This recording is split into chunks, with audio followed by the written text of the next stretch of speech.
Blessings, everybody. This is Dale. Thank you so much for joining with me today on the Word Podcast. We're continuing on to 2 Samuel chapter 19. Let me finish this today if we can. And David has been restored as king. He's coming back into Jerusalem. He's about to cross the Jordan over to Jerusalem.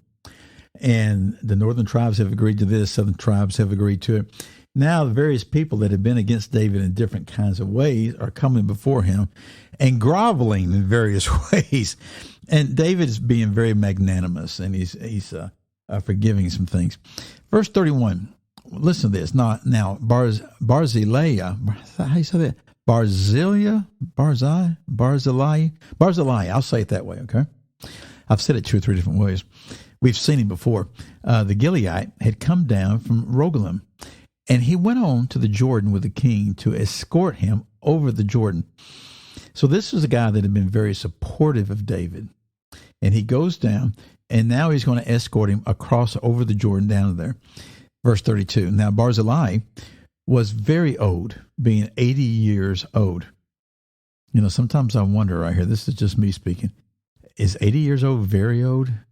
It's getting younger every day, right? But he was 80 years old, and he's described here as very old. And he had sustained the king while he stayed at Mahanaim, for he was a very great man. Oh, yeah. Now we go. I remember this guy. He's the one that when David was staying there with all his entourage, they brought all the food and stuff, remember? Yeah. That's him. Yeah, now we remember, right? Yeah. So he had to sustain David. And because he was a very great man, which means he had pull, he had resources, et cetera, et cetera. Verse 33. The king said to Barzillai, you cross over with me, and I will sustain you in Jerusalem with me. He says, man, come on over here. Come live with me. I'll take care of you. You will want for nothing. But Barzillai said to the king, how long have I yet to live, that I should go up with the king to Jerusalem? I am now 80 years old. Can I distinguish between good and bad? Or can your servant taste what I eat or what I drink? Or can I hear any more the voice of singing men and women? Why then should your servant be an added burden to my lord, the king? Your servant would merely cross over the Jordan with the king. Why should the king compensate me with this reward? So let me stop right there. He's saying this, hey, I'm old and I'm falling apart. And he may or may not have actually been experiencing all this, but probably was, because as you age, he couldn't taste what he normally tastes. He couldn't drink. He couldn't hear as well. He wasn't going to be partying with the singing and the men and the women anymore and that kind of thing. And he didn't want to be a burden. He wouldn't be able to add to what David was doing and what needed to be done. And he said, why do you feel like you need to compensate me with this kind of reward? No. Then he said this, verse 37, please let your servant return that I may die in my own city near the grave of my father and my mother. So he's saying, let me just go home and let me just die there. I appreciate the offer. But then he says this, verse 37, however, here is your servant Kinham. Let him cross over with my lord the king and do for him what is good in your sight. Okay? And so this guy was probably the son of Barzillai. Okay, probably the son. We don't know. Okay. But Barzillai was being very, very shrewd right here. He's saying, hey, I can go across. I'm not going to live that much longer, and I'd just be a burden to you. And that's all totally, absolutely true. But he says, since you offer this right here, can I send my son in my place? Oh, yeah, you offer to take care of me, but can we do it a little longer here through the next generation?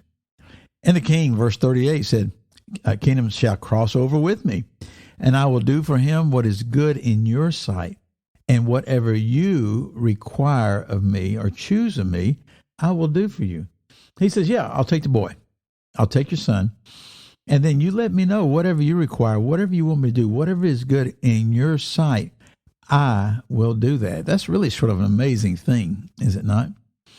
Then verse 39, all the people crossed over the Jordan, and the king crossed too. The king then kissed Barzillai and blessed him, and he returned to his place. So you see how much David loved this guy, because the guy has taken care of them in the most grievous of time. David speaks a blessing over him. Now, the last few verses of the chapter. Now the king went on to Gilgal, and Kinham went on with him, and all the people of Judah, and also half the people of Israel accompany the king. So this is a lot of folks, okay? They crossed over. And behold, all the men of Israel came to the king and said to the king, why had our brothers, the men of Judah, stolen you away and brought the king and his household and all David's men with him over the Jordan? So you think, what's going on here? Well, remember how the tribes of Israel that had gone with Absalom, they came back and said, hey, we want you to come back and be our king. And David said, okay. They worked it out. But then David sent word to the elders of Judah and said, hey, do you want to be the last to join this? You know, you are my family. I am of you. And they said, no, we want you to be our king too. And Jerusalem is located in Judah. I'm not too sure that the men of Israel weren't thinking about relocating things, okay? So now there's a bit of a squabble over it.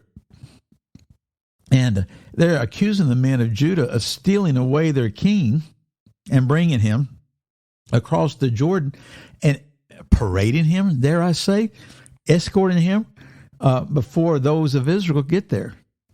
Watch what happens, verse 42. Then all the men of Judah answered the men of Israel, because the king is a close relative to us. Why then are you angry about this matter? Have we eaten at all at the king's expense, or has anything been taken for us? In other words, they're saying, have we had any advantage over all this that y'all have? Then the last verse for the day, 43. But the men of Israel answered the men of Judah and said, we have 10 parts in the king. Therefore, we also have more claim on David than you. What? Then they continue, why then did you treat us with contempt? Was it not our advice first to bring back our king? Yet the words of the men of Judah were harsher than the words of the men of Israel. So what's going on here? They're getting in a family feud here because the men of Judah had brought David across the Jordan to be king before the men of Israel could have. And the men of Israel saying, do we not have 10 parts in the king? Well, they did. There's 12 tribes. Okay, 12 tribes. Judah's one tribe in the south. That leaves what? 11 tribes. 10 of those tribes were the north. One tribe, Benjamin, was basically absorbed. I don't want to say it quite like that, but was of the southern. But that's not what's being addressed right here. More than likely what's being addressed was the tribe of Levi, because they did not have any land per se. According to the law, God set it up that way. And so they would refer to the 10 northern tribes. And they're saying, hey, there's more of us than there are of you.